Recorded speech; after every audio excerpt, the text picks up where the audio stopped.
On my arrival in the United States, he observes, it was the religious aspect of the country that struck my eye first. Very impressed with that. And like other European visitors to the United States, both then as well as now, Tocqueville was deeply struck with how democracy and religion seem to walk hand in hand with each other, precisely the opposite of what has occurred in Europe, where religion and democracy, or religion and equality, were long on a collision course. What made the American encounter with democratic life unique? That is one of Tocqueville's big questions. In the first instance, you could say, or as Tocqueville notes, that America is primarily a Puritan democracy. I see the whole destiny of America contained in the first Puritan who landed on its shores, he says, like the whole human race in the first man. Our experience was determined in crucial ways by early Puritanism. America was created by people with strong religious beliefs and habits who brought to the New World a suspicion of government and a strong desire of independence. And this has been the foundation of the separation of church and state that has done so much both for religious and political liberty. And Tocqueville drew from this two very important consequences, I think, about religious life in America. The first is that the thesis propounded by the great philosophers of the Enlightenment of the 18th century and still advanced in many, you might say, enlightened quarters today, that religion will disappear as with the advance of modernity. That is, modernity advances, religious life will disappear. I suppose in the 20th century, Max Weber gave voice most prominently to that point of view. That would be a process of secularization with modernity and a sort of gradual withering away of religious belief. Tocqueville shows that to be demonstrably false, that religion will not simply disappear as modernity moves forward, and that the Enlightenment and its contemporary heirs, theorists of development and modernization and so on, have been altogether wrong about their confident predictions about the decline and withering away of religious faith. And secondly, Tocqueville takes it to be a terrible mistake to try to eliminate religion or to secularize society altogether. This is, in fact, probably a more controversial, a very controversial claim. It was his belief, and again, perhaps here he's influenced by Rousseau in the chapter on the civil religion at the end of the Social Contract, that free societies rest on public morality, and that morality cannot be effective without religion. It may be true that individuals can derive moral guidance from reason alone, but societies can't.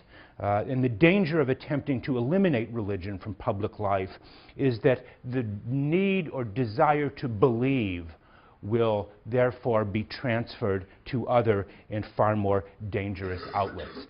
Despotism, he says, can do without faith, but freedom cannot.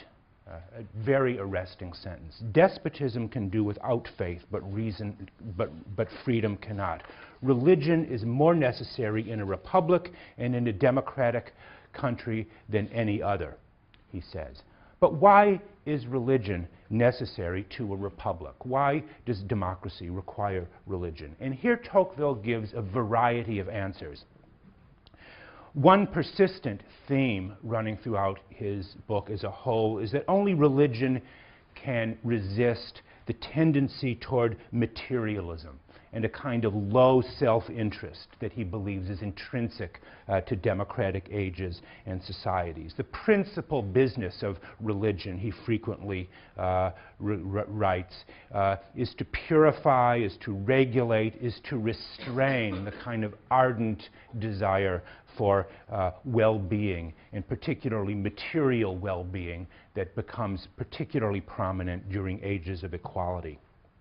It's one reason. But secondly, or in addition, Tocqueville operates I find with a very interesting, I might even call it metaphysic of faith, that regards religious belief as a necessary component for human action. When religion is destroyed in a people, this is Tocqueville, when religion is destroyed in a people, doubt takes hold of the higher portion of the intellect and half paralyzes all the others.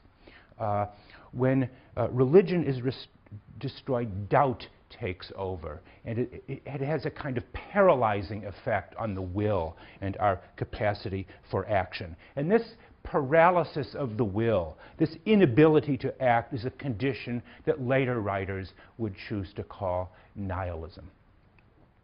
Faith is a necessary component for our belief that we are free agents and not simply the plaything of blind forces and random causes, so to speak. Our beliefs about freedom and the dignity of the individual are inseparable for him from religious faith, and it is unlikely that these beliefs about the dignity of the individual can survive without religion. Just to take a contemporary example of that, think about the debates we have had over such things as cloning and the sense that many people have that the dignity of the individual, which is often connected with a kind of religious belief, sanctity of life, the dignity of the individual is somehow deeply violated by these advances of sort of scientific technology. That religion remains a crucial prop for our beliefs about human dignity. No more powerful challenge to the Enlightenment's faith in science and scientific progress can be found than in Tocqueville. And one final issue remains, I would say. Tocqueville often writes, and I would say this is the dominant tone of his writing on religion. He often writes as if religion is only valuable, or valuable primarily for the social function it serves. This is certainly consistent with lots of things he says about religion. He's only concerned about religion for its social and political consequences, rather than from the deeper truths of religious belief. I view religion, he says, only from a purely human point of view, he says. He's only looking for its effect on society.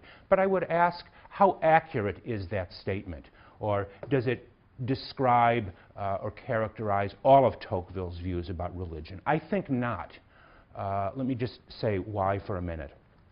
I think that sort of sociological or functionalist reading of religion, that he's interested in it only for its social effects, is only part of Tocqueville's very complex attitude towards this subject. Maybe you'll have a chance to talk about this in your section.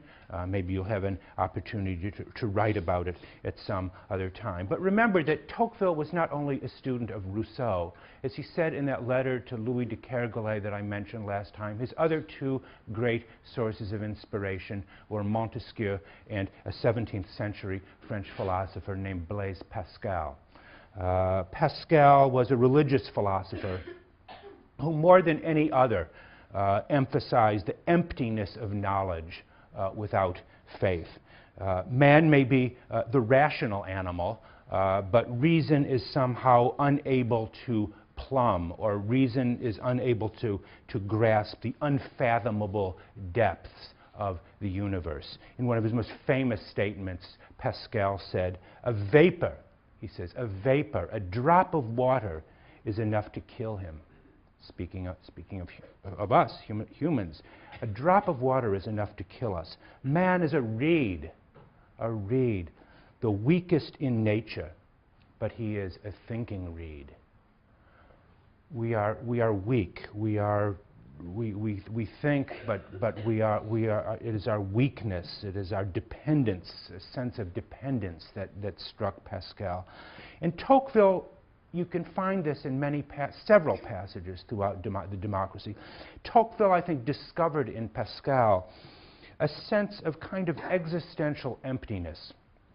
and the incompleteness of life that cannot be explained in terms of reason alone. There was also, he felt, something deeply hubristic about the way in which conditions of equality foster this idea of rational self-sufficiency. Tocqueville's purpose in many ways was to limit reason to make room for faith. And this is one of my favorite passages. Let me just read a sentence or two. The short space of 60 years, he writes, almost as an aside, the short space of 60 years will never confine the whole imagination of man. The incomplete joys of this world will never suffice for his heart.